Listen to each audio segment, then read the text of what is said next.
हाय, good morning, good morning, good morning everyone. क्या हाल चाल है सभी के? भाई साहब, welcome to the last class of this year 10th। I hope तुम सब एकदम प्रॉपर तुम लोगों ने नींद ले ली है, बिकॉज आज तुम्हारे लिए एक बहुत इंपॉर्टेंट दिन होने वाला है। आज तुम्हारी जिंदगी का सबसे पहला बोर्ड एग्जाम है। और मैं तुम्हें बता दूं, अगर तुम अभी भी जगे हुए हो ना, अगर तुम आखिरी फाइट मारने के लिए रेडी हो ना, मतलब तेरा एग्जाम बहुत अच्छा जाने वाला है। ठीक है, चलो। तो आई होप आप लोग एकदम ठीक होंगे, नींद ले ली होगी। हम करने क्या वाले, हम लोग एक बार लास्ट फाइट मारने वाले। लास्ट फाइट का मतलब इस सेशन में हम लोग सारे के सारे फॉर्मूलेज रिवाइज करेंगे, सारे के सारे इंपॉर्टेंट थ्योरम्स को देखेंगे एंड मोस्ट इंपॉर्टेंट क्वेश्चंस देखेंगे, जो हो सकता है तुम्हें अपने 10:30 बजे जो एग्जाम शुरू होने वाला है तब दिखाई दे पेपर में। ठीक है, चलिए। तो Radhe Radhe, good morning, how is the जोश एवरीबॉडी? कैसा लग रहा है सबको? मैं बस 2-3 मिनट लूंगा, सब लोग ज्वाइन कर लें, उसके बाद हम लोग स्टार्ट करते हैं आज की कहानी। ठीक है, बहुत ज्यादा टाइम नहीं लूंगा। जैसे कि मैंने बताया, फटाफट हम लोग रिवीजन करने वाले हैं। तुम्हें करना क्या है, बस तुम्हें बैठना है। ठीक है, कुछ नोट डाउन नहीं करना है। ठीक है, बस मैं बोलते जाऊंगा, तू उसको सुनते जा, तेरे को चीजें याद आती जाएंगी, आती जाएंगी, आती जाएंगी, आती जाएंगी। ठीक है, बेसिकली लास्ट में हम क्या करते हैं, एग्जाम में जाने से पहले क्या इंपॉर्टेंट फॉर्मुलेज देख लेते हैं, इंपॉर्टेंट थ्योरम्स का प्रूफ देख लेते हैं, ऊपर ऊपर से इंपॉर्टेंट क्वेश्चंस देख लेते हैं। वही मैं तुम्हें कराने आ गया हूं। हम बहुत स्पीड में चलने वाले हैं। ठीक है, लिखना कुछ भी नहीं है, नोट्स मैं टेलीग्राम पे डाल दूंगा। लेक्चर 1 घंटे 15-20 मिनट के आसपास रखेंगे, ये मेरा टारगेट है। मतलब इससे बड़ा लेक्चर नहीं रखेंगे एंड ये लेक्चर तुम्हारे लिए बहुत ज्यादा यूजफुल होने वाला है। ठीक है, तो welcome everybody to the 4 AM legendary session. भाई साहब, चैट इतनी खतरनाक तेज चल रही कि मुझे बस गुड मॉर्निंग दिख रहा है, जोश हाय दिख रहा है। क्या बात है गटरू भैया, थैंक यू। अरे ठीक है, स्टार्ट करें फिर, स्टार्ट करें सर। ठीक है, डन है। तो जैसे कि मैंने बताया, तुम्हें क्या करना है, फिर से बोल रहा हूं, एकदम शांत बैठ के चीजों को सुनो, सारे फॉर्मुलेज रिकॉल होंगे और जब जब मैं कुछ पूछूं प्लीज चैट बॉक्स पे लिखते जाओ साथ साथ, यस यस यस यस, चीजें याद आ रही हैं मेरे को बताते जाओ, बिकॉज तुम्हारी चैट पर देखना मेरे लिए मुश्किल होगा। हमारे पास टाइम कम है और कम टाइम में बहुत सारी चीजें एक साथ कवर करनी है। ठीक है, तो एक बार सब लोग चैट बॉक्स पे लिखेंगे लेट्स गो। एक बार सब लोग चैट बॉक्स पे लिखेंगे लेट्स गो। स्टार्ट करते हैं आज की कहानी, एक लास्ट फाइट। ठीक है, एक प्यारी सी लाइन बोल दो तुम्हारे लिए। ठीक है, खुल जाएंगे सभी रास्ते, तू रुकावटों से लड़ तो सही। खुल जाएंगे सभी रास्ते, तू रुकावटों से लड़ तो सही। सब होगा हासिल, तू अपनी जिद पे अड़ तो सही। ठीक है, स्टार्ट करते हैं विद दिस। चलो लेट्स गो, लेट्स गो। तो लास्ट रिवीजन। चलो, सबसे पहले देख, फटाफट सुनते जाना, मैं बहुत स्पीड में चलने वाला हूं, थोड़ा सा रैपिंग तुम्हें लगने वाला है। हाँ जी, रियल नंबर्स में देखो, अगर तुमसे 2 या 3 या 4 नंबर का HCF पूछा जाता है, इसका मतलब है सबसे बड़ा नंबर बता दो जो उस नंबर को डिवाइड कर दे। और अगर LCM पूछा जाता है, मतलब सबसे छोटा नंबर बता दो जो नंबर से डिवाइड हो जाए। समझ में आया? ठीक है, तो A और B का HCF मतलब सबसे बड़ा नंबर जो दोनों को डिवाइड कर दे, A और B का LCM मतलब सबसे छोटा नंबर जो दोनों से डिवाइड हो जाए। प्राइम नंबर के 2 फैक्टर्स होते हैं, कंपोजिट नंबर के 2 से ज्यादा फैक्टर्स होते हैं। 1 एक ऐसा नंबर है जो कि ना ही प्राइम है ना ही कंपोजिट है। 1 ना ही प्राइम होता है ना ही कंपोजिट होता है। बहुत बढ़िया दोस्तों, इस चैप्टर में एक फॉर्मूला है, क्या? ये 2 नंबर के लिए वैलिड है। अगर आप 2 नंबर का HCF निकालते हैं, मल्टीप्लाइड बाय 2 नंबर का LCM करते हैं, तो वो हमेशा प्रोडक्ट ऑफ नंबर्स के बराबर आता है। सुनते रहना, ठीक है? याद रखना, अगर 2 प्राइम नंबर्स हैं, अगर 2 प्राइम नंबर्स हैं, उनका HCF हमेशा 1 आएगा। ये 2 नंबर के लिए भी वैलिड है, 3 के लिए, 4 के लिए। ठीक है, उनका LCM हमेशा उन्हीं का मल्टीप्लीकेशन आएगा। इस पर क्वेश्चन आ सकता है 1 मार्क पे। ऑलवेज रिमेंबर, असर्शन रीजन में ये क्वेश्चन आ सकता है क्या, कि HCF फैक्टर होता है LCM का, इसका उल्टा क्या हो जाएगा, LCM मल्टीपल होता है HCF का। समझ में आया? क्लियर है? कुछ भी नोट डाउन करने की जरूरत नहीं है, टेलीग्राम पर नोट्स डाल दूंगा, जैसे ये लेक्चर खत्म होगा स्कूल जाने से पहले एक बार देख लेना। ठीक है, next next next, quadratic polynomial में दोस्तों, दुनिया का कोई भी क्वाड्रेटिक पॉलिनोमियल होगा वो आपको इस फॉर्म में दिखाई देगा।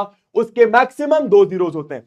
मैक्सिमम 2 जीरोस का मतलब 2 से ज्यादा जीरोस नहीं होंगे, 2 से कम जीरोस हो सकते हैं। मतलब 2 जीरोस भी हो सकते हैं, 1 जीरो भी हो सकता है एक भी जीरो ना हो। अगर एक भी जीरो नहीं है तो पैराबोला एक्स एक्सिस को टच नहीं करेगा। अगर एक जीरो है तो पैराबोला एक पॉइंट पे एक्स एक्सिस को टच करेगा, और अगर दो जीरोस हैं तो दो पॉइंट पे एक्स एक्सिस को टच करेगा या कट करेगा। ठीक है दोस्तों, हमको पता होना चाहिए, अगर इसके जीरोस को मैंने अल्फा बीटा बोला, तो जो दो जीरोस होते हैं उनको प्लस करके हमेशा माइनस बी अपॉन ए आता है, जहां पर बी एक्स का कोएफिशिएंट है, ए एक्स स्क्वायर का कोएफिशिएंट है, और मल्टीप्लिकेशन ऑफ जीरोस हमेशा सी अपॉन ए के बराबर आता है। सब करा रहा हूं, टेंशन मत ले, देखते रहना देखते रहना। चलो थर्ड चैप्टर में आपको दो इक्वेशन के साथ में डील करना है। अब समझना, अगर ऐसा केस आ रहा है, इसका मतलब एक ही सॉल्यूशन होगा। अगर आप ग्राफ बनाओगे तो लाइंस इंटरसेक्टिंग आएंगी, और वो एक यूनिक सॉल्यूशन कौन सा होगा, जहां पर लाइंस इंटरसेक्ट कर रही है उसके कोऑर्डिनेट्स। समझ में आ रहा है? बहुत बढ़िया।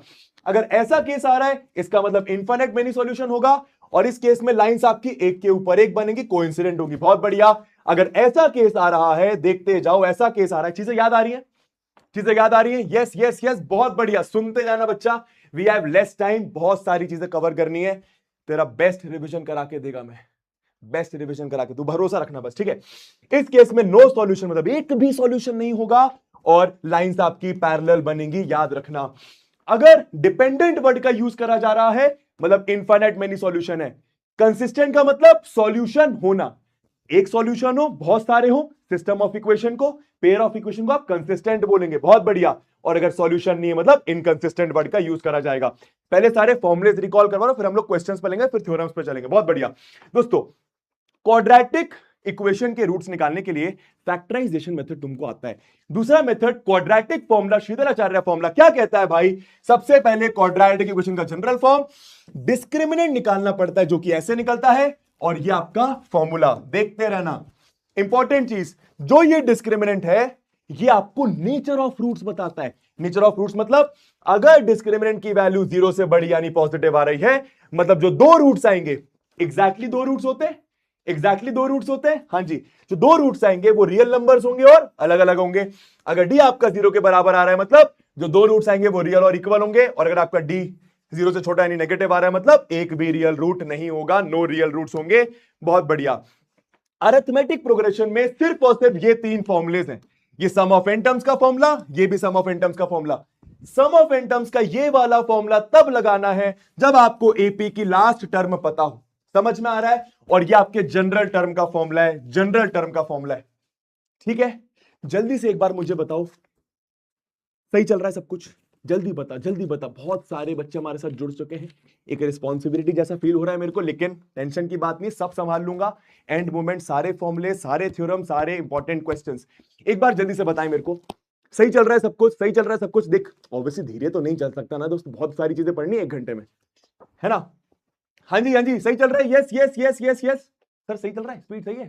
ठीक है, डन है, बहुत बहुत बढ़िया भैया, है ना? अच्छा, इंपॉर्टेंट चीज, अगर आपको अरिथमेटिक प्रोग्रेशन वाले चैप्टर में मिडिल टर्म निकालने को आता है, तो सबसे पहले आपको नंबर ऑफ टर्म्स पता करनी पड़ेगी। वो कैसे पता करोगे? लास्ट टर्म को nth टर्म मान के, अभी कुछ क्वेश्चन दिखा भी दूंगा। अगर आपकी नंबर ऑफ टर्म्स ऑड आ रही है तो एक मिडिल टर्म होगी, और वो कैसे निकलेगी? ऐसे निकलेगी। अगर आपकी नंबर ऑफ टर्म्स इवन आ रही है तो दो मिडिल टर्म होंगी, और वो कैसे निकलेंगी? इस फॉर्मूले से निकलेगी, याद रखना। नंबर ऑफ टर्म्स ऑड तो एक middle term, number of terms even तो दो मिडिल टर्म। टेलीग्राम पे नोट्स मिल जाएंगे, तो बच्चा टेंशन मतलब, बहुत प्यारी पीपीटी रेडी करके लाओ। ठीक है, अच्छा, बीपीटी यानी कि थेल्स थ्योरम, इसका प्रूफ तुम्हें एग्जाम में दिखाई देगा 10:30 बजे, बहुत ज्यादा चांस है इसका।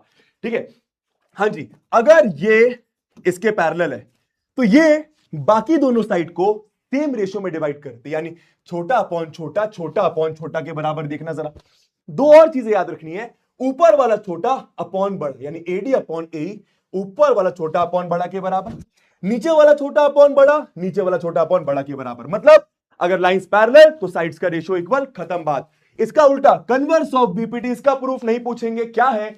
अगर रेशियो इक्वल है, यानी छोटा अपॉन छोटा, छोटा अपॉन छोटा के बराबर है, तो लाइंस पैरेलल है, तो लाइंस पैरेलल है, तो लाइंस पैरेलल है। ठीक है, बहुत बढ़िया। अगला बहुत इंपॉर्टेंट चीज, ट्राइंगल्स चैप्टर में सिर्फ दो चीजें, सिमिलैरिटी बीपीटी, सिमिलैरिटी बीपीटी। अगर दो ट्राइंगल सिमिलर हैं, इसका मतलब क्या? Corresponding angles equal. इंपॉर्टेंट देख, पहला वाला पहले वाले के बराबर, दूसरा दूसरा, तीसरा तीसरा, और क्या? A B upon P Q, B C upon Q R, और A C upon P R, sides का रेशियो बराबर। याद रखना, याद रखना, लाइन सेगमेंट हो, स्क्वायर्स हो, सर्कल्स हो, इक्विलैटरल ट्रायंगल्स हो, किसी भी साइज का हो, ये हमेशा सिमिलर होते हैं, ये हमेशा सिमिलर होते हैं। एक मार्क में पूछ लिया जाता है, याद रहना चाहिए दोस्तों। दो ट्रायंगल सिमिलर मतलब उनका सब कुछ इक्वल, साइड्स का रेशियो इक्वल, एंगल इक्वल। पर दो ट्रायंगल को सिमिलर करने के लिए सब कुछ इक्वल दिखाने की जरूरत नहीं पड़ती। अगर डबल ए ट्रिपल ए लग जाए triangle similar, side angle side लग जाए ट्रायंगल सिमिलर। इंपॉर्टेंट क्या है, यह एंगल आपका इंक्लूडेड एंगल होता है। मैं क्वेश्चंस पे जाऊंगा, टेंशन मत ले। ट्रिपल एस लग जाए यानी तीनों साइड्स का रेशियो इक्वल आ जाए तो ट्रायंगल सिमिलर। बहुत बढ़िया, देखते रहना भैया। कोऑर्डिनेट ज्योमेट्री पे आते हैं, सिर्फ और सिर्फ तीन फॉर्मुलेज हैं, सुनना ध्यान से। सेक्शन फॉर्मूला यूज कैसे करना है ये समझ। अगर कोई पॉइंट आपके लाइन सेगमेंट को m/n के रेशियो में डिवाइड कर रहा है तो आप इस पॉइंट के कोऑर्डिनेट्स निकाल सकते हैं। कैसे? दो चीजें याद रख, x निकालने के लिए x यूज होगा, y निकालने के लिए y यूज होगा। बहुत बढ़िया। और क्रॉस मल्टीप्लाई करना है, मतलब m जाके इधर n जाके इधर। तो सिंपल है, x निकालने के लिए क्या, mx2 plus nx1 upon ratio का सम। y निकालने के लिए m जाके उधर n जाके इधर, तो my2 ny1। ये आपका फॉर्मूला आ गया। मिड पॉइंट फॉर्मूला क्या होता है, अगर रेशियो 1:1 है तो मिड पॉइंट फॉर्मूला लग जाता है। मिड पॉइंट की कोऑर्डिनेट्स कैसे निकालते हैं, दोनों x को प्लस करके अपॉन 2, y कैसे निकालते, दोनों y को प्लस करके अपॉन 2। डिस्टेंस फॉर्मूला कैसे लगाएगा, y वाला माइनस कर स्क्वायर प्लस x वाला माइनस कर स्क्वायर। समझ में आ रहा है, y वाला माइनस करके स्क्वायर, x वाला माइनस करके स्क्वायर। डन है, बहुत बढ़िया। अब ये देखिए, देख इस पर एक मार्क का सवाल पूछा जा सकता है। मानो अगर 2,5 कोई कोऑर्डिनेट है तो इसका x एक्सिस से डिस्टेंस क्या होगा, इसका y कोऑर्डिनेट 5, इसका y एक्सिस से डिस्टेंस क्या होगा, इसका x कोऑर्डिनेट 2। क्या बात समझ में आ रही है, क्या बात समझ में आ रही है। एब्सिसा मतलब x कोऑर्डिनेट मतलब y एक्सिस से डिस्टेंस, ऑर्डिनेट मतलब y कोऑर्डिनेट मतलब x एक्सिस से distance. Always remember, x axis पे कोई पॉइंट है उसका x कुछ भी हो सकता है, y 0 होगा। अगर y एक्सिस पे कोई पॉइंट है उसका y कुछ भी हो सकता है, x 0 होगा। बहुत बढ़िया। नेक्स्ट, ट्रिग्नोमेट्री में याद रखना है क्या क्या क्या क्या, कि परपेंडिकुलर अपॉन हाइपो होता है साइन थीटा, ठीक है, और हाइपो अपॉन परपेंडिकुलर होता है cosec theta. Base upon hypo cos theta, hypo upon base sec theta, P upon B tan theta, B upon P cot theta. Reciprocal identity क्या है boss, sine theta cosec theta एक साथ चलता है, cos theta sec theta एक साथ चलता है, टैन थीटा कॉट थीटा एक साथ। मतलब अगर कहीं पर लिखा है टैन थीटा उसको 1 अपॉन कॉट थीटा, कहीं पर लिखा है कॉट थीटा उसको 1 अपॉन टैन थीटा। बहुत बढ़िया। टैन थीटा को sine by cos, cot theta को कॉस बाय साइन। अब ये इंपॉर्टेंट है, sine square theta plus cos square theta 1, उसके कुछ डिफरेंट फॉर्म्स ये हैं। मतलब कहीं पर ये लिखा है ये लिख सकते हो, कहीं पर ये लिखा है ये लिख सकते हो, कहीं पर ये लिखा है ये लिख सकते हो। सेक स्क्वायर चलता है टैन स्क्वायर के साथ, कोसेक स्क्वायर चलता है कॉट स्क्वायर के साथ। आराम से देख लो एक बार, ठीक है। डन है, डन है, पीडीएफ दे दूंगा, टेंशन मत ले। चलो नेक्स्ट नेक्स्ट नेक्स्ट इंपॉर्टेंट चीज, मेरे ख्याल से ये तो पता ही होगा, 0 1/2 1/√2 √3/2 1। इसको उल्टा कर दे, टैन निकालने के लिए साइन बाय कॉस कर दे, कॉसेक निकालने के लिए इसका रेसिप्रोकल, सेक निकालने के लिए इसका रेसिप्रोकल, कॉट निकालने के लिए इसका रेसिप्रोकल। डन है। अब ये बहुत इंपॉर्टेंट है, ये बहुत इंपॉर्टेंट है दोस्तों। ऑलवेज रिमेंबर, अगर लिखा है sec theta plus tan theta, उसको आप 1 upon sec theta minus tan theta लिख सकते हैं। अगर sec theta minus tan theta लिखा है उसकी जगह आप 1 upon sec theta plus tan theta लिख सकते हैं। सेम चीज यहां पर, अगर cosec theta minus cot theta लिखा है उसकी जगह 1 upon cosec theta plus cot theta लिख सकते हैं। अगर cosec theta plus cot theta लिखा है उसकी जगह आप 1 upon cosec theta minus cot theta लिख सकते हैं। डन दोस्तों। एरिया ऑफ सेक्टर का फॉर्मूला, सारे के सारे फॉर्मुले सबको पता होगा। ये लेंथ ऑफ आर्क का क्या फॉर्मूला होता है, हाँ जी बताइए बताइए बताइए। Length of arc, length of arc का formula theta by 360 into 2 pi R. Area of sector के दो फॉर्मुले हैं, theta by 360 into pi R square और half into length of arc into radius. अगर आपको मेजर सेक्टर का एरिया निकालना है तो सर्कल के एरिया से माइनर सेक्टर का एरिया माइनस कर दीजिए। आई होप आपको ये सारी बातें समझ में आ रही हैं, नोट्स दे दूंगा, टेंशन मत ले। ऑलवेज रिमेंबर कि मिनट हैंड 60 मिनट में 360 डिग्री घूमता है, तो 1 मिनट में 6 डिग्री घूमेगा। आवर हैंड जो होता है वो 12 घंटे में 360 डिग्री घूमता है, तो 1 घंटे में 30 डिग्री घूमेगा। दिख रहा है, दिख रहा होगा, बहुत बढ़िया। चलो नेक्स्ट, सेगमेंट का एरिया कैसे निकलता है, ये सेगमेंट का एरिया कैसे निकलता है, याद होगा, याद होगा। एरिया ऑफ सेक्टर से एरिया ऑफ ट्राइंगल माइनस कर दो, एरिया ऑफ सेक्टर से एरिया ऑफ ट्राइंगल माइनस कर दो। वो ट्राइंगल अगर 60 डिग्री एंगल दिया है इक्विलैटरल ट्राइंगल, 90 डिग्री एंगल दिया है right angle triangle, 120 degree angle दिया है तो अलग तरीके से निकलता है। समझ में आया? क्लियर है? Area of sector minus area of triangle. अब इंपॉर्टेंट चीज समझ समझ समझ समझ, अगर ये 90 दिया है, अगर ये 90 दिया है तो एरिया ऑफ ट्राइंगल कैसे निकलेगा? हाफ बेस इनटू हाइट से। अगर ये 60 दिया है तो एरिया ऑफ ट्राइंगल कैसे निकलेगा? इक्विलैटरल ट्राइंगल के एरिया के फॉर्मूले से। पर अगर ये 120 दिया है तो क्या करना पड़ेगा? इधर देखना, सबसे पहले ट्रिग्नोमेट्री लगेगा, फिर हाफ बेस इनटू हाइट लगेगा। इसको देखो जरा ध्यान से, बहुत प्यारा क्वेश्चन, बहुत प्यारा क्वेश्चन। सेगमेंट का ये क्वेश्चन आ सकता है। देख, अगर ये 120 है, अगर ये 120 है, इधर से ऐसे 90 बनाएंगे और फिर क्या करेंगे? ये बेस और हाइट पता करेंगे। कैसे पता करेंगे? ट्रिग्नोमेट्री लगा के। सबसे पहले ये वाला ट्राइंगल कॉन्ग्रुएंट, अगर ट्राइंगल कॉन्ग्रुएंट तो ये 60 और ये बराबर। समझ में आया? बस कुछ नहीं, अब ट्राइंगल में ट्रिग्नोमेट्री लगा के ये और ये पता कर लेंगे। देखो ये आ जाएगा तुम्हारा, ये आ जाएगा तुम्हारा, समझ गए? और बस फिर हाफ बेस इनटू हाइट से ट्राइंगल का एरिया निकल जाएगा। सही चल रहा है सब कुछ? जल्दी बता, सही चल रहा है सब कुछ? जल्दी बता। मैं फिर से बोलूंगा, अगर ये 120 डिग्री है, ये आ सकता है क्वेश्चन, अगर ये 120 डिग्री है तो सेगमेंट का एरिया कैसे निकलेगा? सेगमेंट का एरिया कैसे निकलेगा भाई? Area of sector minus area of triangle. Triangle का एरिया कैसे निकलेगा? ये बना, दोनों ट्राइंगल कॉन्ग्रुएंट कर, तो ये 60, छोटा ट्राइंगल उठा, ट्रिग्नोमेट्री लगा के ये और ये निकाल ले, बस हाफ बेस इनटू हाइट से ट्राइंगल का एरिया निकल गया। डन है? बहुत बढ़िया भाई, मतलब तुम सही जा रहे हो, एकदम सही जा रहे हो। बस आने वाली चीज है, क्वेश्चन आने वाले हैं। आई होप इसमें कोई दिक्कत नहीं है। ये सारे के सारे फॉर्मुलेस देखो जरा एक बार, आई होप इसमें कोई दिक्कत नहीं है।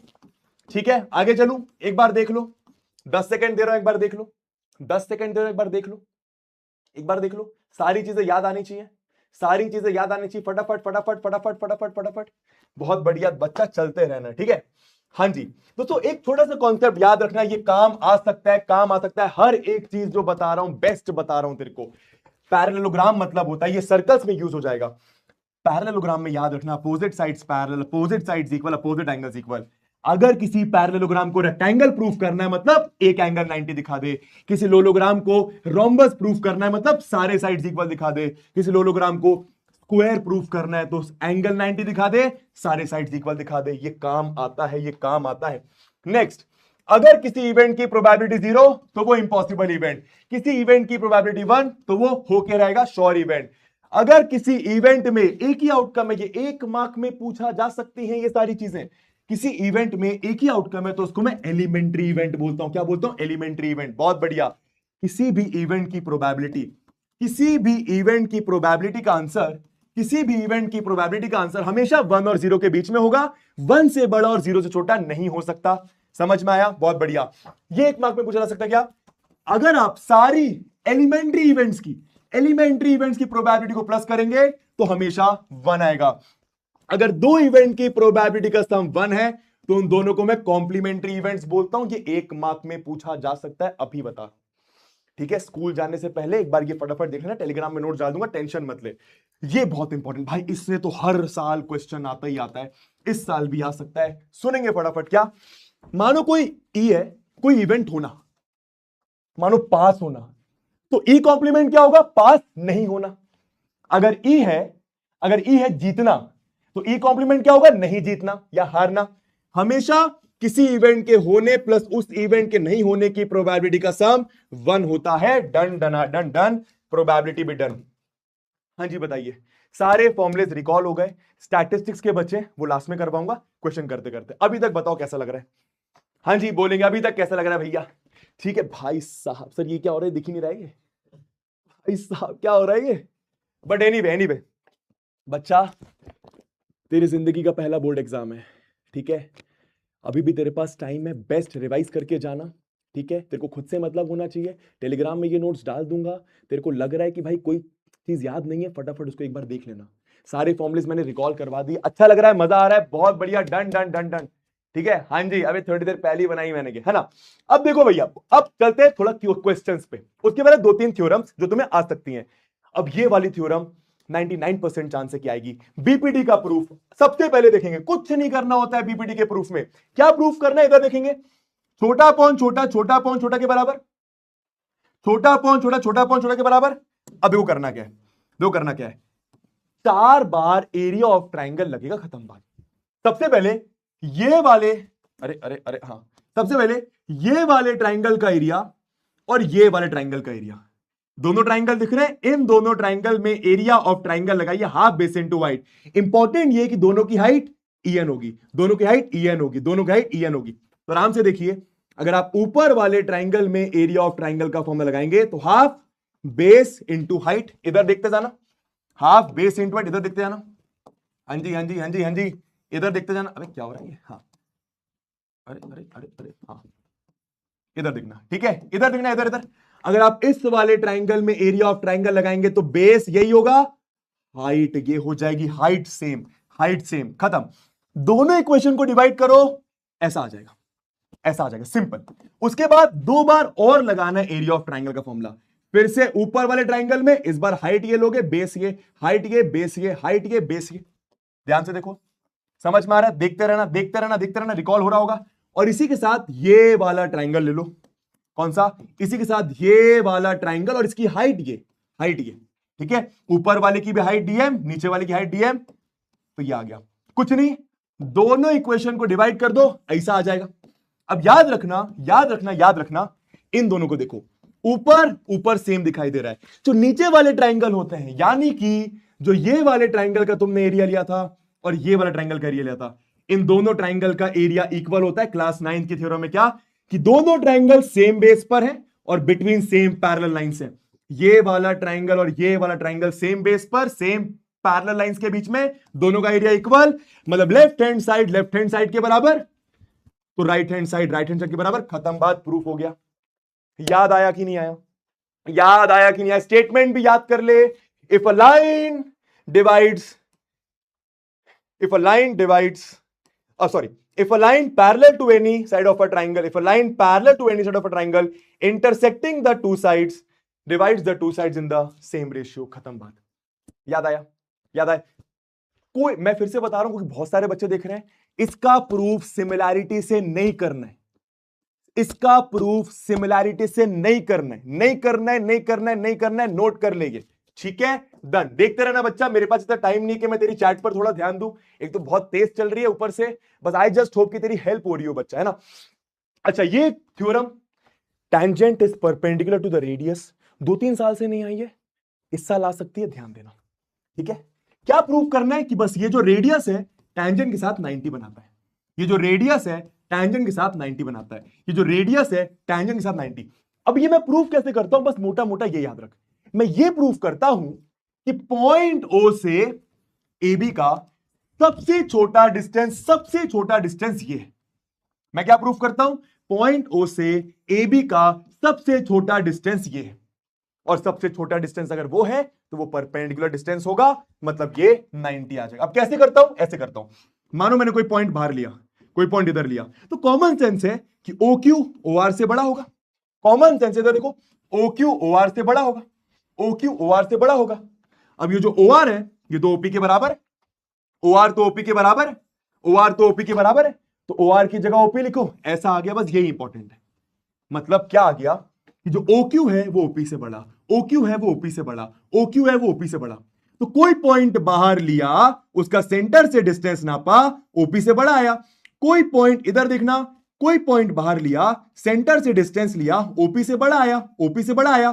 तो वैसे कोई और पॉइंट भी ले लो, सारे के सारे का सेंटर से डिस्टेंस OP से बड़ा आएगा। तो क्या लिखा मैंने, कोई भी पॉइंट का सेंटर से डिस्टेंस OP से बड़ा आएगा, कोई भी पॉइंट का सेंटर से डिस्टेंस OP से बड़ा आएगा। इसका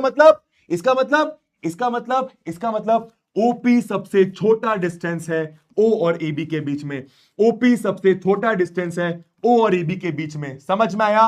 और छोटे डिस्टेंस को मैं बोलता हूं परपेंडिकुलर डिस्टेंस। That's it. ठीक है, चलो भैया। अब ये सर्कल्स में सिंपल तुम्हें ये याद रखना है, बेसिक चीजें देख, एक्सटर्नल पॉइंट से हमेशा 2 टैंजेंट्स बनती हैं, याद रखना है, दोनों की लेंथ इक्वल होती है। एक बार जल्दी से मुझे बताएं, ये दोनों लेंथ में इक्वल कैसे करता हूं, ये दोनों लेंथ में इक्वल कैसे करता हूं, जल्दी से बताओ। इसका प्रूफ भी आ सकता है, इसका प्रूफ भी आ सकता है। ले दे के क्लास 10th में तेरे को 3-4 थ्योरम से बच्चा, इन्हीं के में से किसी का एक का प्रूफ आएगा ही आएगा एग्जाम में। ठीक है, हाँ जी, जल्दी से मुझे एक वर्ड में बताएंगे कि ये वाली और ये वाली लेंथ मैं बराबर कैसे करता हूं, क्योंकि एक्सटर्नल पॉइंट से दो टैंजेंट की लेंथ बराबर होती है। सिंपल है, ये वाला ट्रायंगल और ये वाला ट्रायंगल कॉन्ग्रुएंट करने के बाद सीपीसीटी से इजी है। अब मजे की बात ये है, जब तुम इन दोनों ट्रायंगल को कॉन्ग्रुएंट करते हो तो ये और ये तो इक्वल आ जाता है, ये वाला भी इक्वल आ जाता है, और ये वाला भी इक्वल आ जाता है। और इसको आपको याद रखना है, इसको मैं क्या बोलता हूं, नीचे लिखा है, क्या बोलता हूं, टैंजेंट्स। टैंजेंट्स बीच वाली लाइन सेगमेंट के साथ, टैंजेंट्स बीच वाली लाइन सेगमेंट के साथ इक्वल एंगल बनाती है। Tangents are equally inclined to the line segment joining the center to that point. Tangents are equally inclined to the line segment joining the center to that point. इसको मैं क्या बोलता हूं, इसको मैं क्या बोलता हूं, tangent subtend equal angle at the center. ये एंगल कौन बना रहा है, ये tangent, ये एंगल कौन बना रहा है, ये tangent. तो tangent सेंटर पर इक्वल एंगल बनाती है, ये बात आपको याद रखना है। डन डस्टेड, ये भी हो गया, ठीक है, बहुत बढ़िया। 3 थ्योरम्स थी, तीनों थ्योरम्स भी बता दी, इसके अलावा कोई और थ्योरम नहीं है जिसका प्रूफ आ सकता है। डन है, डन है। करें क्वेश्चंस, करें क्वेश्चंस। हाँ जी, सही लग रहा है, जल्दी बताओ, जल्दी बताओ, सही लग रहा है। सब पानी पानी देंगे मेरे को। हाँ हाँ जी, सही लग रहा है, पानी पी लूं भाई, बहुत तेज तेज बोल रहा है, ऐसा लग रहा है ना। आई होप तेरी हेल्प हो रही है बच्चा यार, है ना, आई होप तेरी हेल्प हो रही है बच्चा। सारे फॉर्मूलेस रिकॉल करवा दिए, स्टैटिस्टिक्स के छोड़ के, लास्ट में करवाऊंगा। और 3 थ्योरम्स थी, तीनों थ्योरम्स बता दी, उनमें से किसी एक का प्रूफ तेरे को आ सकता है, ठीक है।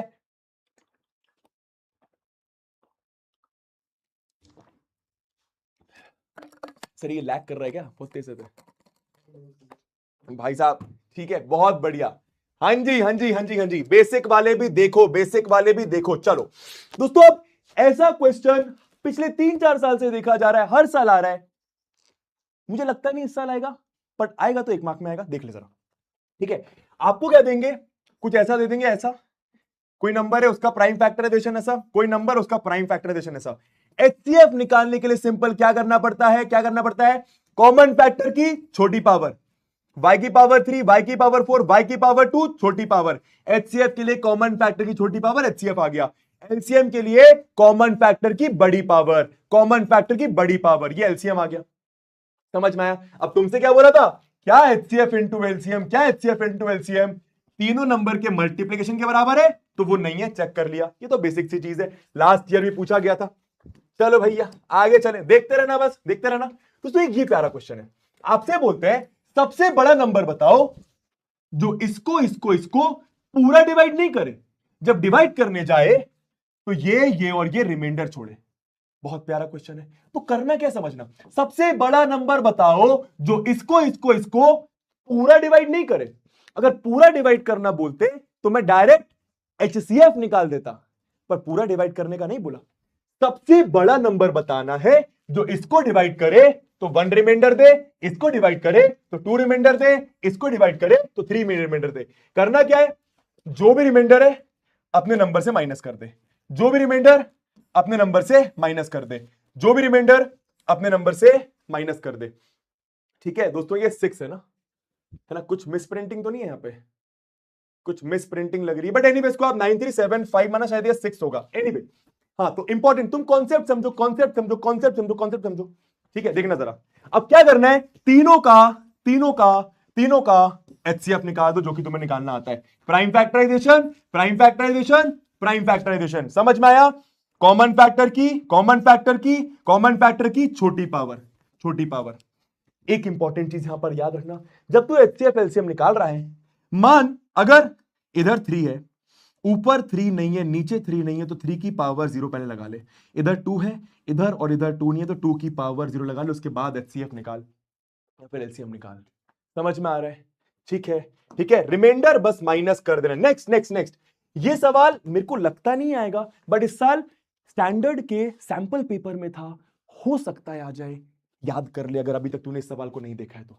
क्या बोल रहे हैं, सम ऑफ 2 नंबर्स इतना, 2 नंबर्स को प्लस करके इतना दिया हुआ है, 2 नंबर्स को प्लस करके इतना दिया हुआ है, दोनों का एचसीएफ दिया है, दोनों नंबर का एचसीएफ भी दिया है। आपसे बोल रहे हैं ऐसे कितने नंबर्स पॉसिबल होंगे, ऐसे कितने दो के नंबर पॉसिबल होंगे जिनका सम ये होगा एचसीएफ योग। अब करना क्या समझ, जो भी एचसीएफ दिया है उसके साथ एक्स और वाई मल्टीप्लाई करो और वही आपके नंबर्स हैं। तो आपने नंबर्स को क्या माना कि let the numbers B 81x 81y। अगर अभी तक तुमने ये क्वेश्चन नहीं देखा कोई बात नहीं, दो नंबर्स को आपने 81x 81y लिया। अब तुम्हें क्या दिया कि दोनों का सम 1215 है, 81 कॉमन आएगा तो x प्लस वाई 15 आ गया, x प्लस वाई 15। अब इंपॉर्टेंट क्या है कि x और y कोप्राइम है, x और y कोप्राइम मतलब दोनों का HCF 1 है, दो नंबर्स कोप्राइम मतलब उनका HCF 1 है, HCF 1 है। बहुत बढ़िया। तो भाई दो नंबर्स इनको प्लस करके 15 आ जाए, दो नंबर्स इनको प्लस करके 15 आ जाए, यही होंगे, यही होंगे, यही होंगे 1 2 3 4 5 6, 1 2 3 4 5 6 7। लेकिन इनमें से आपको वो लेना है जो कोप्राइम है। अगर तुम देखो इनका HCF1, इनका HCF1, इनका HCF1, इनका HCF1, तो बस 1 2 3 4, 4 आपका आंसर हो गया, 4 आपका आंसर हो गया, 4 आपका आंसर हो गया। ठीक है, जस्ट इन केस अगर तूने हो सकता है इस लाइफ में एक आध दो क्वेश्चन तेरे को लग रहा है भाई ये तो देखा ही नहीं, कभी करा ही नहीं, टेलीग्राम पे नोट्स छोड़ूंगा, देख लेना उसको। ठीक है, चलिए next next next next next. भाई साहब ये बताने की जरूरत है क्या, जल्दी बताओ, ये बताने की जरूरत है क्या, जल्दी बताओ, है ना। हल्का सा ब्लर है वो थोड़ा सा मैनेज कर लियो बच्चा, है ना, हल्का सा ब्लर है थोड़ा सा मैनेज कर लियो, है ना, हल्का सा ब्लर है, लास्ट वाला हल्का सा ब्लर था, कोई बात नहीं। ठीक है, हाँ जी, ये बताने की जरूरत है, चलो एक बार और बताते हैं। देखो भैया √2 √3 √5 ये तो हर साल पूछ ही लिया जाता है।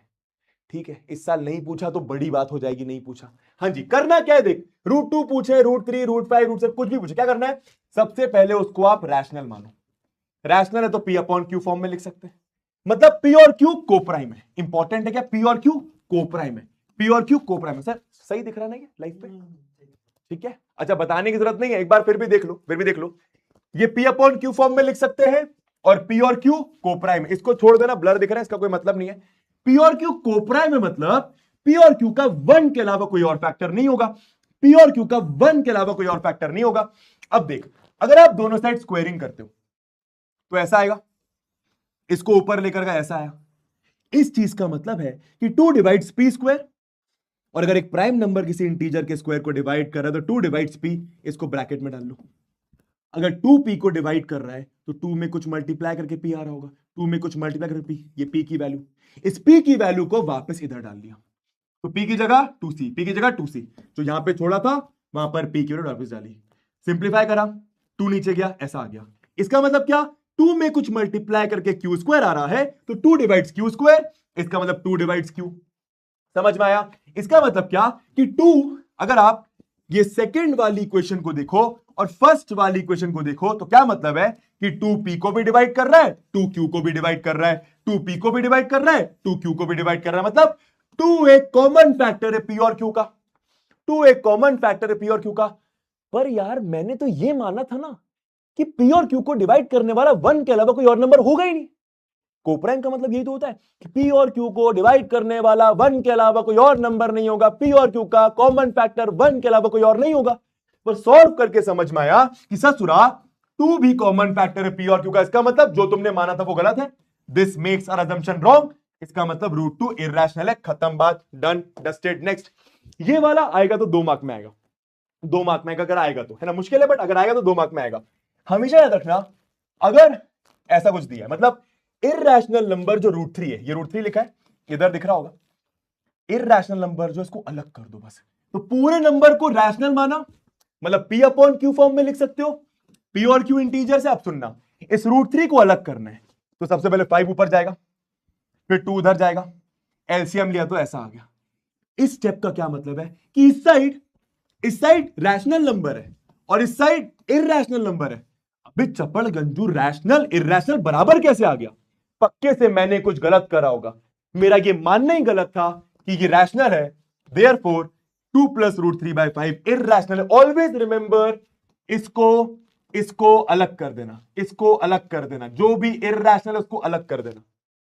ठीक है, डन है, अच्छा हाँ डन है, सही है। अच्छा अब देख, अल्फा बीटा वाले क्वेश्चन बहुत सारे आते हैं, alpha square plus beta square. Always remember, अगर तुम्हें क्वाड्रेटिक पॉलिनोमियल दिया है, अगर तुम्हें क्वाड्रेटिक पॉलिनोमियल दिया है, अगर तुम्हें क्वाड्रेटिक पॉलिनोमियल दिया है तो ऑलवेज रिमेंबर उस पॉलिनोमियल को लिख, सम ऑफ जीरोस लिख दे, मल्टीप्लीकेशन ऑफ जीरोस लिख दे, ऐसा आ गया, ऐसा आ गया, खत्म। पॉलिनोमियल दिया, जीरोस दिए, sum of zeros, multiplication of zeros लिख दे। अब alpha square plus beta square का फॉर्मूला क्या होता है? अल्फा प्लस बीटा का whole square minus 2 alpha beta. बच्चा ये alpha square plus beta square वाली चीज तेरे एग्जाम में आ सकती है। Alpha square plus beta square वाली चीज तेरे एग्जाम में आ सकती है। ठीक है, अल्फा प्लस बीटा का whole square minus 2 alpha beta. Alpha plus beta पता है, अल्फा इंटू बीटा पता है, आंसर आ गया। अगर तुम्हें इसकी वैल्यू निकालने को बोला तो इसको लिखा 1 upon alpha 1 upon beta, LCM लिया तो ऐसा आ गया, बीटा प्लस अल्फा पता है, अल्फा इंटू बीटा पता है, आंसर निकल जाएगा। पॉइंट ये है, अगर क्वाड्रेटिक पॉलिनोमियल दिया, sum of zeros multiplication of zeros तुम लोग लिख सकते हो, बहुत बढ़िया। Next next next next next. अगर तुम्हें क्वाड्रेटिक पॉलिनोमियल पूछा जाता है, ये क्वेश्चन आ सकता है, ये क्वेश्चन आ सकता है, इस टाइप का क्वेश्चन आ सकता है। वैल्यू चेंज कर देंगे बस। क्वाड्रेटिक पॉलिनोमियल अगर निकालने को बोला और दो जीरोस दिए, ऑलवेज रिमेंबर उन दोनों जीरोस का सम निकालो, उन दोनों जीरोस का मल्टीप्लिकेशन निकालो। ठीक है, क्योंकि अगर तुमने दोनों जीरोस का सम और मल्टीप्लिकेशन निकाल लिया, यह आपका फॉर्मूला होता है क्या? X square minus sum of zeros into x plus product. क्या फॉर्मूला होता है? यहां पर नोट कर लो, क्या? X square minus sum of zeros into x plus product of zeros. आपको क्वाड्रेटिक पॉलिनोमियल निकालने के लिए, क्वाड्रेटिक पॉलिनोमियल निकालने के लिए जीरोस का सम और जीरोस का मल्टीप्लिकेशन की जरूरत पड़ती है। तो जीरोस को प्लस कर लिया, जीरोस को मल्टीप्लाई कर लिया। इसको सिंप्लीफाई कैसे करेंगे? आपको एक और क्वाड्रेटिक पॉलिनोमियल दिया है, उसके जीरोस दिए हैं, तो वहां पर sum of zeros multiplication of zeros. इसकी मदद से आप इसको सिंप्लीफाई करेंगे, इसकी मदद से आप इसको सिंप्लीफाई करेंगे, तो जीरोस का सम मिल गया, जीरोस का मल्टीप्लिकेशन मिल गया, यहां पर रख लो। तो x square minus 29x plus 100 देखो भैया आ रहा है, और के की जगह 1 लिख दिया। ठीक है, डन। अरे पीडीएफ प्रोवाइड कर दूंगा, आगे देखो आगे देखो आगे देखो आगे देखो आगे देखो आगे देखो। ठीक है दोस्तों, एक क्वाड्रेटिक इक्वेशन में ये वाला सवाल आ सकता है, ये वाला सवाल। क्या क्या क्या क्या क्या क्या क्या इक्वेशन ऐसी देंगे जो कि क्वाड्रेटिक दिखाई नहीं दे रही होगी, पर तुम्हें सिंप्लीफाई करके क्वाड्रेटिक बनाना पड़ेगा। कर लोगे तो लिखो यस, कर लोगे तो लिखो यस। दिखा रहा हूं, ये तो कर ही लेगा। अब एक एक स्टेप बताऊंगा यहां पे कैसे करना है। चपड़गंजू, लास्ट ईयर भी पूछा गया था ये। क्या इक्वेशन को पहले सिंप्लीफाई करेगा, क्वाड्रेटिक बन जाएगी, और बस उसके बाद तो सॉल्व कर ही सकता है, उसके बाद तो सॉल्व कर ही सकता है। दो मेथड है, आ सकता है ये, आ सकता है ये, देख ले। ठीक है, हाँ जी, चलो चलो चलो। भाई साहब, प्यारा सवाल, पिछले साल भी पूछा गया था, इस साल भी मुझे लग रहे हैं चांसेस है। क्या तुम्हें क्या दे देंगे? तुम्हें नेचर ऑफ रूट बता देंगे, तुम्हें नेचर ऑफ रूट बता देंगे। तुमसे क्या बोला कि रियल रूट्स है, तो अगर रियल रूट्स है, समझना, अगर रियल रूट्स है, रियल रूट्स है, ये रियल रूट है, इसका मतलब डी जीरो के बराबर भी हो सकता है, डी जीरो से बड़ा भी हो सकता है, डी जीरो के बराबर भी हो सकता है, डी जीरो के बड़ा भी हो सकता है। बस चीजें रखी, चीजें रखी, सिंप्लीफाई करा। अब यहां पर इस चीज का मतलब समझ, ये क्या है, ये क्या है कि P की वैल्यू -1/2 से बड़ी होगी या -1/2 के बराबर होगी। आपसे क्या बोला? स्मॉलेस्ट वैल्यू ऑफ P बताओ, स्मॉलेस्ट वैल्यू ऑफ P बताओ। तो अगर P की वैल्यू -1/2 से बड़ी है और -1/2 के बराबर है, सबसे छोटी वैल्यू -1/2 हो गई, खत्म बात। इंपॉर्टेंट देख, इस चीज के लिए लाया हूं ये चीज। अगर रियल रूट्स दिए, इसका मतलब डिस्क्रिमिनेंट 0 से बड़ा या 0 के बराबर। क्लियर है तो लिख CH, क्लियर है, क्लियर है तो लिख CH, क्लियर है। बाकी सब तो कर ही लेगा, बाकी सब तो कर ही लेगा, बाकी सब तो कर ही लेगा, है ना। अबे एंड मोमेंट ये तो नहीं करना है ना कि भैया कैलकुलेट करके दिखा दीजिए, सिंप्लीफाई करके दिखा दीजिए, इतना थोड़ी टाइम होता है चपड़गंजू, है ना। क्लास मैक्सिमम 5:30 तक चलेगी, मैक्सिमम 5:30 तक। ठीक है, हाँ जी भाई साहब, ठीक है। बहुत ज्यादा ऐसे रिस्पॉन्सिबिलिटी से फील हो रही है कि भाई इतने सारे बच्चे देख कर जा रहे हैं, सबका एग्जाम सही चले जाए यार, मेरा दिन अच्छा हो जाएगा बहुत। ठीक है, अब मेन मीडियन मोड भी करवा दूंगा। क्लियर है, डन है, ठीक है, बहुत बढ़िया। ठीक है, ये चीज अगर रियल देख, अगर रियल इक्वल देता तो डी इक्वल टू 0, अगर रियल अनइक्वल देता तो डी ग्रेटर देन 0। पर तुमसे सिर्फ रियल रूट्स बोला है, मतलब डी 0 से बड़ा, 0 के बराबर हो सकता है। फॉर्मूला लगाया, आया answer. Next next next next next दोस्तों, अरिथमेटिक प्रोग्रेशन का ये वाला सवाल पिछले 2-3 साल में मैंने नहीं देखा है कहीं पे। ये आ सकता है क्या? ऐसा दे देंगे, सॉल्व सब लोग देखेंगे, सॉल्व सब लोग देखेंगे, सब लोग देखेंगे, सॉल्व बोल देंगे, सॉल्व बोलेंगे मतलब ये एक्स निकालना है, एक्स निकालना है। अब तुम क्या करोगे समझो, तुम क्या करोगे समझो, तुम नंबर ऑफ टर्म्स को n मान लोगे, आपको नहीं पता कितनी टर्म्स है, आप उसको n मान लोगे। n मानने की वजह से ये आपका nth टर्म हो गई और ये आपका सम ऑफ n टर्म्स हो गया, खत्म बात। ये nth टर्म हो गई, ये आपका सम ऑफ n टर्म्स हो गया, खत्म बात। तो ये nth टर्म हो गई, ये सम ऑफ n टर्म्स हो गया। फॉर्मूला फॉर्मूला इक्वेशन बनी सिंप्लीफाई, इक्वेशन बनी सिंप्लीफाई। देखो एक बार इसको, देखो एक बार इसको, देखो देखो देखो जल्दी देखो, जल्दी देखो, ठीक है। अबे रटना नहीं है एंड मोमेंट कि भैया ये n-1 इंटू डी इधर आएगा 3, ऐसे नहीं करना। तू बस मतलब समझ कि ये क्वेश्चन आ सकता है। x क्या है, अगर टोटल नंबर ऑफ टर्म्स तुम 10 मानते तो ये 10th टर्म होती और ये सम ऑफ 10 टर्म्स होती। टोटल नंबर ऑफ टर्म्स अगर तुम 50 मानते तो ये a50 होता, ये s50 होता। तुमने total number of terms n माना है तो ये an है, ये sn है। an का फॉर्मूला, sn का फॉर्मूला, an का फॉर्मूला, sn का फॉर्मूला, सिंप्लीफाई करा आंसर आएगा, सिंप्लीफाई करा आंसर आएगा, ठीक है। सिंप्लीफाई करा आंसर आएगा, ठीक है, ठीक है। हल्का सा ब्लर दिख रहा होगा बट ठीक है, दैट इज ओके मेरे ख्याल से, है ना। ऊपर ऊपर दिख, मैं यहां से यहाँ पे ओबीएस में चेक कर रहा हूं वैसे मैं। चलो हल्का सा ब्लर है क्या, हल्का सा ब्लर है शायद, है ना, हल्का सा ब्लर है। कोई बात नहीं, कोई बात नहीं भैया, कोई बात नहीं भैया, हल्का सा मेरे ख्याल से ब्लर हो, कोई बात नहीं, ऐसा बड़ा कर देता हूं थोड़ा सा, ठीक है। तुम लोग सॉल्यूशन पर फोकस मत करो, सॉल्यूशन पर फोकस मत करो, सॉल्यूशन पर फोकस मत करो, क्वेश्चन पर फोकस कर, क्वेश्चन पर फोकस कर, ठीक है। और बस इस चीज पर फोकस कर, बस इस चीज पर फोकस कर, डन है। चलो भैया आगे चलते हैं दोस्तों। ऐसा एक क्वेश्चन तुम्हें दिखाई दे सकता है, ऐसा एक क्वेश्चन तुम्हें दिखाई दे सकता है एपी में। क्या इसमें बस सिंप्लीफाई करना है, क्या कि तुमसे बोल देंगे कि pth टर्म q है, qth टर्म p है। तो pth टर्म q है, एक इक्वेशन, qth टर्म p है, एक और इक्वेशन। बस दोनों इक्वेशन को सॉल्व करना होगा एलिमिनेशन से, दोनों को सॉल्व करना होगा एलिमिनेशन से। तो a से a कट जाएगा अगर माइनस करोगे, ये माइनस ये ऐसा लिखोगे, ऐसा आ जाएगा। सिंप्लीफाई करोगे d की वैल्यू आ गई, और अगर d आ गया किसी भी एक में d की वैल्यू रख दो, a आ जाएगा, a आ जाएगा, ठीक है, डन है। ऐसा आ सकता है। और बस अगर a और d आ गया तो AP की nth टर्म भी निकल जाएगी। अगर a और d आ गया तो AP की कोई भी टर्म निकल जाएगी। nth टर्म का फॉर्मूला ये है, a की जगह a की वैल्यू, d की जगह d की वैल्यू, आंसर आ गया, ठीक है। इस टाइप का एक आ सकता है कि mth टर्म इतनी है, pth टर्म इतनी है, qth टर्म इतनी है, आराम से देख लो, ठीक है, डन है भैया। आगे देखेंगे, चलो मिडिल टर्म के ऊपर सवाल आ सकता है। मैं फॉर्मूला पहले ही बता चुका हूं। सबसे पहले नंबर ऑफ टर्म्स पता करो।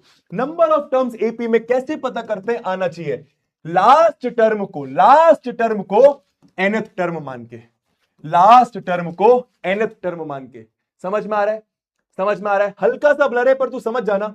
लास्ट टर्म को nth टर्म मान, तो तेरे को n की वैल्यू मिल जाएगी, n मिल गया 41। इधर देखो n मिल गया 41।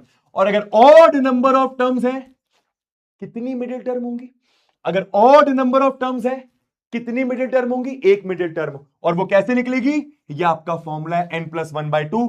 मतलब 21st टर्म आपकी मिडिल टर्म है और 21st टर्म आपने निकाल दी 120, जो भी आ रहा है आंसर।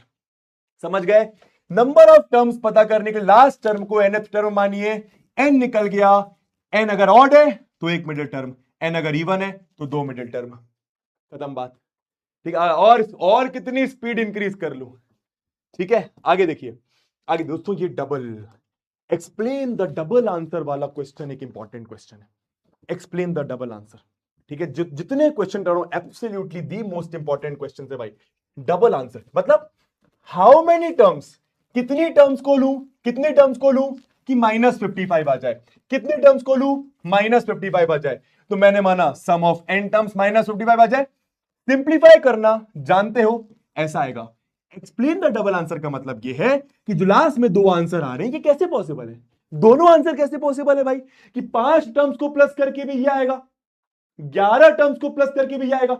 ऐसा कैसे पॉसिबल है भाई, ऐसा इसलिए पॉसिबल है बिकॉज 5 टर्म्स को प्लस करके -55 आ रहा है, पर उसके बाद वाली टर्म्स को प्लस करके डैश फर्क नहीं पड़ रहा, बिकॉज बाद वाली टर्म्स को प्लस करके 0 आ रहा होगा।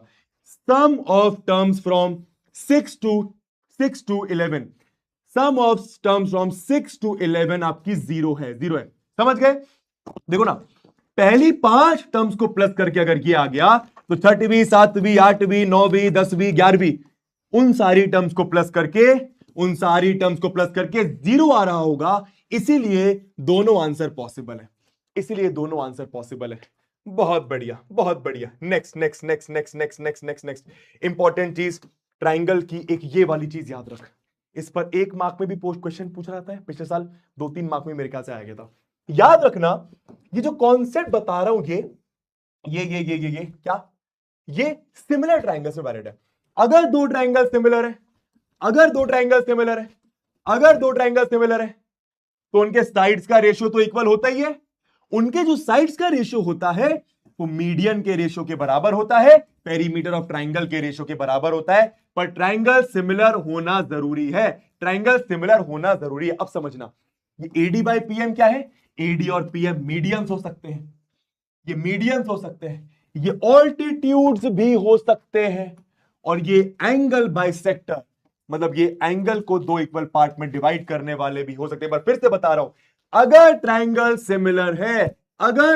सिमिलर है तो जो साइड्स का रेशियो होगा वो पेरीमीटर ऑफ ट्राइंगल के रेशियो के बराबर होगा, साथ ही साथ एडी अपॉन पीएम के बराबर होगा। एडी अपॉन पीएम क्या है?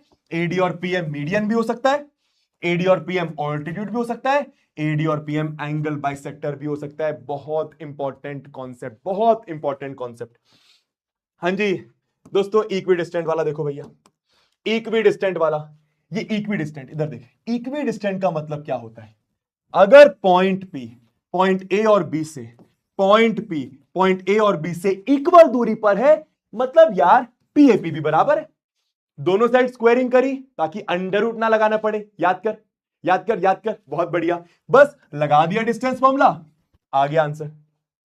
अगर इक्वी डिस्टेंट बोल रहे हैं, नोट कर ले, अगर इक्वी डिस्टेंट बोल रहे हैं मतलब इस पॉइंट का 2 पॉइंट से डिस्टेंस बराबर है, इस पॉइंट का 2 पॉइंट से डिस्टेंस बराबर, लगाया, ऐसा आया भैया। इसका मतलब क्या है? इसका मतलब यह है कि पॉइंट पी का एक्स कोऑर्डिनेट वाई कोऑर्डिनेट से 2 बड़ा है, और यही प्रूफ करने को बोला था। एनीवे उस पर मत जाओ, इक्वी डिस्टेंस वाली चीज बताना चाह रहा था।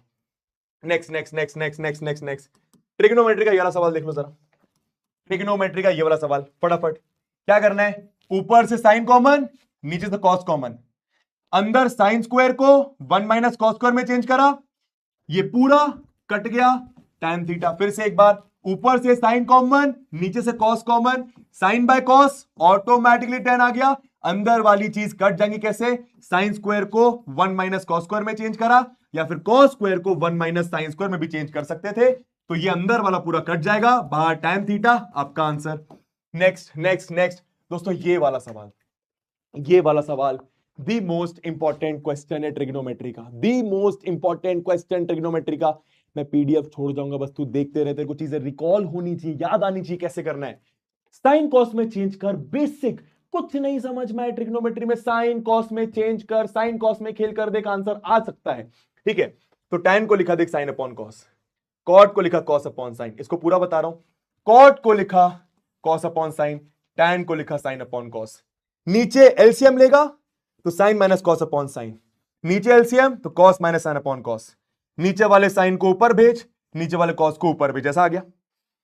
ये जो नीचे है लगभग सेम है, पूरा सेम बनाने के लिए क्या करा? इसका साइन अपोजिट कर दिया, इसका साइन अपोजिट कर दिया, याद आ रहा है? तो जो यहां पे लिखा वो यहां पर आ गया, डिनोमिनेटर सेम तो numerator as it is, numerator में एलसीएम लिया तो ऐसा आ गया, सिंप्लीफाई करा ऐसा आ गया। A cube minus B cube की आइडेंटिटी होती है A minus B A square plus B square plus A B, A minus B A square plus B square plus A B, A minus B A sine minus cos, sine minus cos cut गया, ये बचा। अब क्या करना है? इसके नीचे ये अलग, इसके नीचे ये अलग, इसके नीचे ये अलग, डिनोमिनेटर अलग अलग कर दे, आंसर आ गया। साइन से साइन गया, sine by cos tan, cos से कॉस गया, cos by sine cot, answer आ गया। और बस इसको फिर से ये आ गया, इसको साइन कॉस में चेंज करके सेक कॉसेक आ जाएगा। इजी? हाँ जी, पानी पी लेता हूं। कैसा लग रहा है अभी तक, जल्दी बताओ भाई। लग रहा है कि कुछ हो रहा है, everybody, I want everybody, chat इतनी तेज चला दो आग लग जाए भैया यूट्यूब में। हाँ जी, आग लग, जल्दी से बच्चा, जल्दी से, है ना? है ना? हाँ, अबे एमसीक्यू क्या बोल रहे हो? एमसीक्यू, अरे बच्चा, जो करा रहा हूं थोड़े बहुत कॉन्सेप्ट एमसीक्यू में पूछ लिए जाएंगे। अब ये कैसे बोलूं कि एमसीक्यू ऐसा, है ना? मेरे पास 1 घंटे 20 मिनट के आसपास ही टाइम है, उसमें मैं देखो सब कुछ बता रहा हूं। ठीक है, that's the max I can do बच्चा।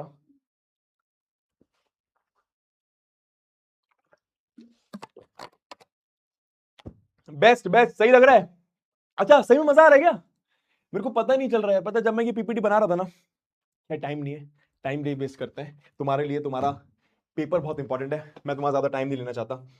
दोस्तों नेक्स्ट ये देख, इस क्वेश्चन से मैं क्या बताना चाह रहा हूं कि साइन की पावर 4 प्लस कॉस की पावर 4 वाला क्वेश्चन आ सकता है।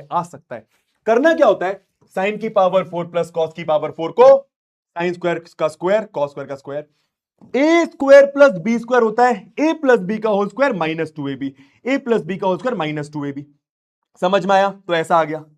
अब मजे की बात क्या है, समझ, अगर साइन प्लस कॉस दिया है, साइन प्लस कॉस से आप दोनों साइड स्क्वायरिंग करके, साइन प्लस कॉस से आप दोनों साइड स्क्वायरिंग करके साइन इंटू कॉस निकाल सकते हैं। कैसे देख, दोनों साइड स्क्वायरिंग, तो sine square plus cos square plus 2 sine cos, sine square plus cos square 1 plus 2 sine cos equal to x square. 1 उधर गया, एक्स स्क्वायर माइनस 1, 2 उधर गया, एक्स स्क्वायर माइनस 1/2। तुम लोग पर्टिकुलर चीज पर फोकस मत करना कि वहां पर 2 लिखा है, एक्स लिखा है, उस पर फोकस मत करना, तू कॉन्सेप्ट पर फोकस करना। ठीक है, हाँ जी, बस साइन कॉस की जगह मैं क्या बताना चाह रहा हूं, 2 चीजें सिखाना चाह रहा हूं इस क्वेश्चन से। साइन की पावर 4 प्लस कॉस की पावर 4 को स्क्वायर में चेंज करना। दूसरी चीज, अगर साइन प्लस कॉस दिया है तो उससे आप साइन इंटू कॉस निकाल सकते हैं, दोनों साइड स्क्वायरिंग करके, खत्म बात। साइन इंटू कॉस यहां पर रख दोगे, आंसर आ जाएगा सिंप्लीफाई करके। ठीक है, क्वेश्चन पर फोकस मत करना, कॉन्सेप्ट पर फोकस करना। दोस्तों नेक्स्ट, ये वाला क्वेश्चन बहुत बार आया है, बहुत बार आया है। इसका कौन सा टाइप है वो बताता हूं। अब ये वाले क्वेश्चन में करना क्या होता है, याद है सबको? बोलो बोलो, याद है? याद है? देखो, याद है? याद है? अबे ओए, पेपर लीक मत बोलो ऐसे, लेकिन याद है? कॉन्सेप्ट याद है? इस वाले वन को चेंज करना होता है उसमें जो यहां पे दिया है। तो वन को लिखा sex square minus tan square. तो जैसे तुम वन को लिखोगे, देखो sex square minus tan square, तो यहां पर ए स्क्वायर माइनस बी स्क्वायर, ए प्लस बी इंटू ए माइनस बी। सिर्फ न्यूमिनेटर सॉल्व कर रहा हूं, डिनोमिनेटर को छेड़ना भी नहीं है। ए plus B A minus B. अब इन दोनों से सेक प्लस टैन बाहर निकाल लो, तो यहां पर बचा 1, यहां पर सेक माइनस टैन, माइनस अंदर होता क्या है, ये पूरा डिनोमिनेटर के बराबर कैंसिल हो जाता है। सेक प्लस टैन आ गया, सेक प्लस टैन को आप 1 अपॉन सेक माइनस टैन भी लिख सकते हो अगर बोला होता, लेकिन सेक प्लस टैन की जगह साइन कॉस में चेंज आंसर। अब इधर देखिए, इधर इसका कौन सा वाला टाइप आता है वो दिखा रहा हूं। अगर कॉस और साइन आ जाए तो इस वाले वन को चेंज करने में फायदा नहीं है। कॉस और साइन आ जाए, ये आ सकता है, लास्ट ईयर भी आया था, वैल्यू भी चेंज नहीं करेगा ये। अगर ये वाले वन को आप sign square plus cos square करेंगे तो ए स्क्वायर माइनस बी स्क्वायर की आइडेंटिटी नहीं लगेगी। तो क्या करना है भैया, बताता हूं। अगर यहां पे कॉसेक और कॉट चाहिए तो पूरे को साइन से डिवाइड कर दो।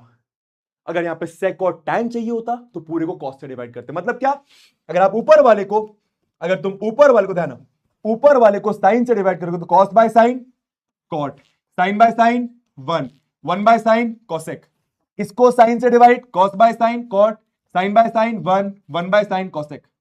बस अब ये सेम बन गया। अब यहां पर क्या करना, इस वाले वन को यहां पर क्या करना, इस वाले वन को काय में चेंज करोगे, cosec square minus cot square में। इस वाले वन को काय में, cosec square minus cot square में। तो नीचे 1-2 स्टेप सिंप्लीफाई करेगा, इससे कट जाएगा, आंसर आ जाएगा। समझ गया मैं क्या बोल रहा हूं? और याद रखना, मैंने जो बोल रहा हूं ध्यान सुनना, मैंने एक चीज बताई थी, कोसेक माइनस कॉट को आप 1 अपॉन कोसेक प्लस कॉट लिख सकते हो, कोसेक प्लस कॉट को आप 1 अपॉन कोसेक माइनस कॉट लिख सकते हो। बहुत बढ़िया। नेक्स्ट दोस्तों, जैसे कि मैंने बताया, साइन प्लस कॉस दिया है, दोनों साइड स्क्वायरिंग करके आप साइन इंटू कॉस निकाल सकते हैं। काफी बार ये सीबीएसई में पूछा गया, तू एमसीक्यू बोल रहा था, ये पूछा जा सकता है क्या, अगर साइन प्लस कॉस दिया है आप दोनों साइड स्क्वायरिंग करके साइन इंटू कॉस निकाल सकते हैं। इसको साइन कॉस में चेंज करा, साइन इंटू कॉस आया, साइन इंटू कॉस यहां से आ गया, वैल्यू रख के आंसर। ठीक है, देख वही कॉन्सेप्ट है, साइन प्लस कॉस दिया है, साइन इंटू कॉस निकाल सकता है। जरूरत क्या है, जब इसको सिंप्लीफाई करेगा तो साइन इंटू कॉस आ रहा है, जो यहां से मिल जाएगा तेरे को। Done done done done. हाँ जी, सर्कल्स की बारी, सर्कल्स की बारी। अबे अलार्म क्या बज रहा है मेरा, उठ गया हूं भाई मैं, सोया भी नहीं था भैया। हाँ चलो चलो चलो चलो अगला। दोस्तों ये वाला सवाल बहुत ध्यान से, इस वाले क्वेश्चन में तुमसे पूछा जाता है ये, तुमसे ये पूछा जाता है, ये ध्यान देंगे सब लोग। ये करना क्या है, सुन एक बार में सुन, याद आ जाएगा। याद आए तो लिखना आया। आया क्या, ये बड़े वाले ट्राइंगल को, ये बड़े वाले ट्राइंगल को इस छोटे वाले के साथ सिमिलर कर दे, खत्म बात। ये बड़े वाले ट्राइंगल को, ये बड़े वाले ट्राइंगल को छोटे वाले के साथ सिमिलर कर दे, खत्म बात। दोनों ट्राइंगल अलग बनाए, दोनों सिमिलर कैसे, इस ट्राइंगल में ये 90, इस ट्राइंगल में ये 90, याद आ रहा है, ये और ये कॉमन, तो डबल ए से ट्राइंगल सिमिलर। पैटर्न लिखा, सीपीएसटी लगाया, आंसर आ गया, आंसर आ गया। इंपॉर्टेंट ये है कि ये और ये बराबर 4 और 4 के, और ये सारा का सारा 90 होता है। ठीक है, बहुत प्यारी चीज थी बेटा। इधर देख इधर देख इधर देख, ये वाला क्वेश्चन क्या बोलते हैं, इधर देख इधर देख, क्वेश्चन में क्या देख, ये वो क्वेश्चन है सर्कल के जिसमें वैल्यू भी चेंज नहीं होती है। तो देखना क्या बोलते, समझना, ये जो बाहर वाला एंगल है इसका डबल है, ये जो बाहर वाला एंगल है इसका डबल है, ये जो बाहर वाला एंगल है इसका डबल है। कैसे करते हैं, इस वाले ट्राइंगल में एंगल सम प्रॉपर्टी लगा दे, काम खत्म। इस वाले ट्राइंगल में एंगल सम प्रॉपर्टी, काम खत्म। अब क्योंकि इस वाले ट्राइंगल में ये और ये बराबर होता है, तो इसके सामने अगर आर है तो इसके सामने भी आर है, एंगल सम प्रॉपर्टी लगाई, ऐसा आ गया। फिर देखो, इन दोनों को प्लस करके 90 आ रहा है। सुनना, आर प्लस एक्स, ब्लर दिख रहा है मैं जानता हूं, छोड़ दे ब्लर को, छोड़ दे ब्लर को, छोड़ दे ब्लर को। फिर से इस वाले ट्राइंगल में एंगल सम प्रॉपर्टी लगाई, तो y प्लस आर 180 के बराबर, तो y प्लस 2r 180 के बराबर। अब क्या करा मैंने, r प्लस एक्स 90 है, r प्लस एक्स 90 है, r प्लस एक्स 90 है, तो r की वैल्यू 90 माइनस एक्स, r की जगह देखा 90 माइनस एक्स, आंसर आ जाएगा, आंसर आ जाएगा। आया आया आया, डन है डन है। इधर देख दोस्तों, ये वाला क्वेश्चन वैल्यू चेंज करके दे सकते हैं, कुछ नहीं, कुछ इसमें डिफिकल्ट नहीं करेंगे, ये डिट्टो छाप देंगे वैल्यू चेंज करके। क्या है क्वेश्चन, बड़ा जो ट्राइंगल है, सब लोग सुनेंगे और समझ आया तो लिखना एसडी, समझ गए क्या, बड़ा वाला ट्राइंगल, बड़े वाले ट्राइंगल को तीन छोटे वाले ट्राइंगल में, तीन छोटे वाले ट्राइंगल में डिवाइड करेंगे। बड़े वाले ट्राइंगल का एरिया तीन छोटे वाले ट्राइंगल के एरिया के बराबर है, बड़े वाले ट्राइंगल का एरिया तीन छोटे वाले ट्राइंगल के एरिया के बराबर है, खत्म बात, यही कॉन्सेप्ट है, खत्म बात, यही कॉन्सेप्ट है। तीन छोटे वाले ट्राइंगल का एरिया कैसे निकलेगा, half base into height, half base into height, half base into height. मजे की बात यह है कि सबकी हाइट आर के बराबर होती है, खत्म खत्म डन, खत्म डन खत्म। Next next next next next next next. भाई साहब इसमें तो इतने बार पूछा गया, ये इतने बार तुम सोच नहीं सकते, इस साल भी आ गया तो मजे। ठीक है, क्या करना है, कुछ नहीं, देख ये पूरा एंगल, ये पूरा एंगल 180 के बराबर, को इंटीरियर, क्योंकि ये और ये पैरेलल है। सुनना, अब इंपॉर्टेंट क्या है कि ये वाला और ये वाला दोनों एक्स है, ये वाला दोनों वाई है। अब वाई क्यों है, थ्योरम याद कर, एक्सटर्नल पॉइंट से दो टेंजेंट्स बीच वाले लाइन सेगमेंट के साथ इक्वल एंगल बनाती हैं। एक्सटर्नल पॉइंट से दो टेंजेंट बीच वाले के साथ इक्वल एंगल बनाती हैं। ये लिखना पड़ेगा, tangents are equally inclined to the line segment joining the centre to that point. मतलब ये दोनों एक्स, ये दोनों वाई, तो 2y प्लस एक्स 180 के, 2y प्लस 2y, तो 2x प्लस 2y 180 के बराबर, को इंटीरियर x प्लस y 90, और अगर x प्लस y 90 है तो ये भी 90 आ जाएगा, खत्म बात। Easy easy easy. आगे देख दोस्तों, ये वाला क्वेश्चन भी पूछा जा सकता है।